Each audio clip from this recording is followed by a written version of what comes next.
John Ciorciari is the Dean of the Hamilton Lugar School of Global International Studies at Indiana University. He joins us now from Bloomington, Indiana. Thanks very much for being with us. So let's talk first of all about this Ukrainian incursion into Russian territory. It's pretty clear at this point that the Russians were caught off guard. How much of a humiliation is this for Russia and by extension for President Putin?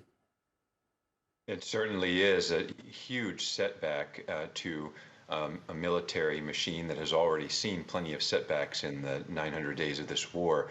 Having said that, it's very difficult to assess the range of public and even elite reactions in Russia because dissent is so mercilessly repressed in Putin's Russia. And therefore, it's hard for us to tell how much this is actually going to cost him politically at home. There remains the possibility that this will strengthen hardliners rather than bring his regime into further disrepute. Is it likely to lead to a change of leadership at the top in terms of the military?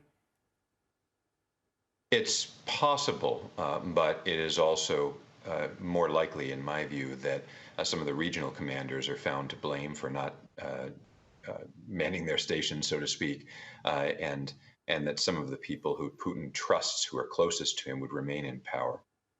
So what's as far as you see it, what's the end game here for Ukraine? I mean, it's one thing to take the enemy by surprise and take a stretch of their land, but holding that territory is going to be a far bigger challenge, isn't it? Holding it will be difficult, but I think for Ukraine, the end game could be twofold. Number one, Ukraine needs to convince Russians, in particular Putin himself, that Ukraine can inflict serious damage upon his state and his regime.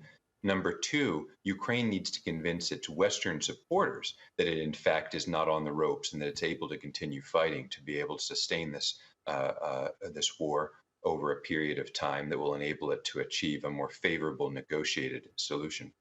So was this more of a kind of statement attack rather than one that has any military value?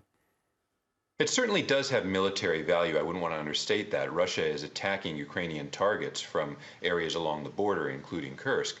But I do think that in the longer term, Ukraine doesn't have any evident desire to hold this territory indefinitely. It does have a very clear desire to reclaim its own territory in the east of the country and the Donbass, and demonstrating the ability to fight on Russian soil helps it to make that case. Good to get your thoughts on this, John Ciorciari. Thanks very much for being with us. Thank you for having me.